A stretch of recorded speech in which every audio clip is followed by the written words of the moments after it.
Hello everybody, I'm here with The Old State from theoldstate.com. I know I have Curtis Hale, but you want to introduce me to partner there? Yeah, this is, well, I'll let him introduce himself. I'm Travis McElroy. Kurt and I founded The Old State about 3 years ago. We were partners at another firm. I'm the creative director.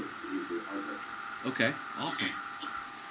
Well, first thing is theoldstate.com. We featured your original, I don't want to say your original, but we featured it I think last year, and then you just released a redesign, and I had to feature that again because I love your site. So I want to first ask you about The Old State. Like, how'd you come up with that whole brand, that whole concept? It's kind of a funny story. Curtis and I have worked together for about 10 years. We were partners at another firm. For us, it just means doing business the old-fashioned way, even though we are in high-tech and sometimes impersonal sort of a business. We like to meet our clients face-to-face and shake hands and have them come over and just kind of doing things the old-fashioned way, being accountable. And we're also big history buffs. So I got you. Our offices, if you can't tell, we've got an old general store that we converted, and it's kind of our style. Yeah, I saw the picture on your site of your office. That's partly why I wanted somebody to go by, because it looks really cool. I like that. Well, talk about, if you can, a little bit about the original design and the transition to this one. Specifically, the main change on the homepage that you did that I'm kind of in love with is the video, working that in there. The thought behind using that video strategically in your site. Well, the main thought is our old site was kind of impersonal, and we wanted to kind of connect with our audience a little bit more. And I think instead of just talking about how great we are, which is the tendency of most firms, we kind of wanted to have our clients speak for themselves. So we made those videos, and we had our clients speak for themselves on it. I think that's probably the strongest part, is that you're doing that. I know, most sites have I build things with pixels and I'm awesome. I mean, that was really awesome about this one, where it was just, you've got your clients right there on your homepage talking about you. It's really cool. Very smart. The whole concept of The Old State is, clients come first. It's client services above all that. It's above design, above our development talents. So it's really awesome. So how did you, our readers obviously love the technical details, but how did you actually execute that video? That video, we worked pretty closely with a company called Frozen Fire Film. We storyboarded them, approached the clients to see, at first we didn't know if they were going to be willing to do those. And so it was sort of an experiment. We shot those, and, we sent a crew over. We didn't have anybody there. We didn't want to taint their responses. So we just sent a crew over, and they ended up coming back really, really well. And we plan on actually adding more in the future. Wow, that's pretty cool.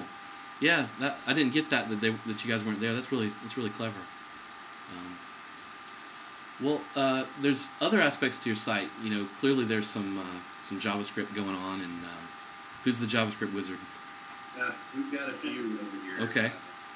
Yen and some of our guys are, they're pretty good at what they do. So we try to keep things out of Flash as much as possible, but we still like things that wow people. So, around our site you'll find little JavaScript surprises here and there. Yeah. The request proposal is one, and sometimes, some of the transitions on the portfolio or others. So, yeah, we had a lot of fun with it.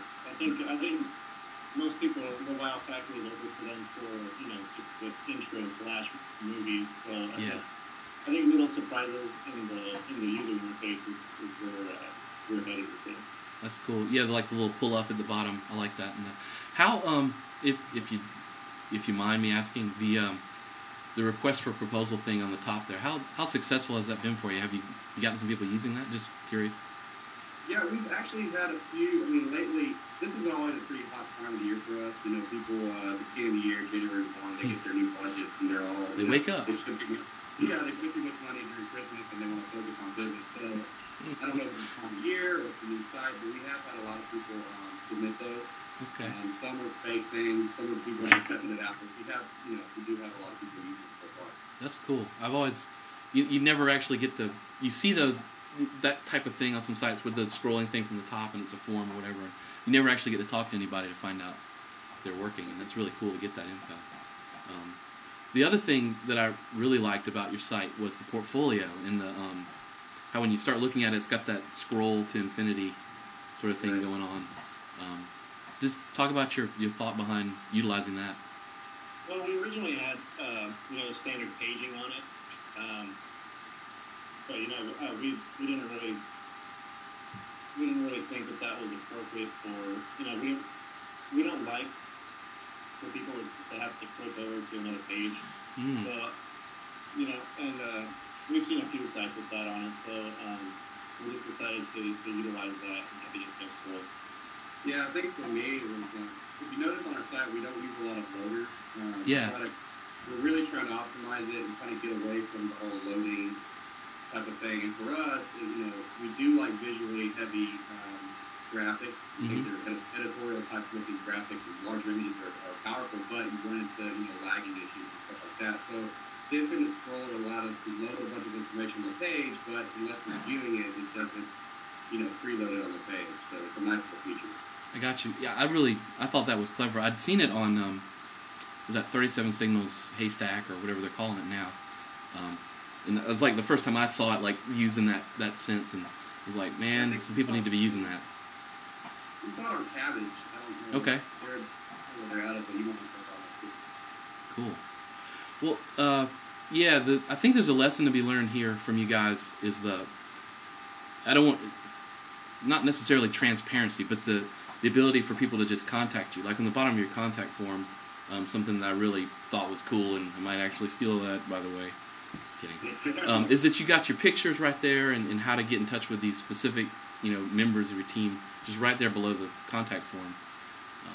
Well, we're really, with this site, we're trying to build a culture with our blog, and, we want people to be able to see who our team is and sort of an intimate way. Yeah. And what we're interested in, what inspires us, and then be able to contact us, through Facebook or Twitter, or just to follow us and see what we think is cool and kind of share with them. Yeah, I think transparency is becoming a bigger part of business, especially in our industry. People don't, the whole Wizard of Oz going behind a curtain, who's doing it, and Magic Wizards is kind of, it scares people, I think, to a degree these days, because we've heard horror stories, and we're trying to move toward total transparency with our clients. We really want to engage our clients on a personal level. So for us, it's what more can you do to let them contact you 24/7? Which be careful, because you will get contacted at all times. Yeah. Okay, I hear you there. Yeah, that's interesting. So, from a production standpoint, when you're working with a client, you try to engage them along the way, the whole time. That's what I'm hearing. Cool. Yeah, that's sort of anti-agency, would you say? It really is, and that came from years of doing things the other way. Where we go months at a time without contacting a client, and then boom, we reveal the final product, and it's really not exactly what they wanted. So we try to have as much contact with the client as possible, especially during the first planning process, and then throughout the design process, and then we give them updates during the development process as well, just so we're all on the same page and we know exactly what the final product's going to be. That's awesome. Yeah, I think the days of the big present unveiling are over. Yeah, it's just, and it's part of the reason why the brand is how it is, and we went ahead and got a space that we feel like clients like to come to. Yeah. For us, it's, we can work in our basement and save money, and we try to create an environment that's comfortable. Clients like coming over and spending hours, sometimes days at a time with us. Wow. And really, committing to these projects and giving us their brain space and their time, and it usually ends up with a better result for them. How could it not? We've had clients that we've just given the keys to, and they stay up here late working. And we go home, and then they lock up. Well, that's taking it. Yeah. Yeah, that's not the normal thing.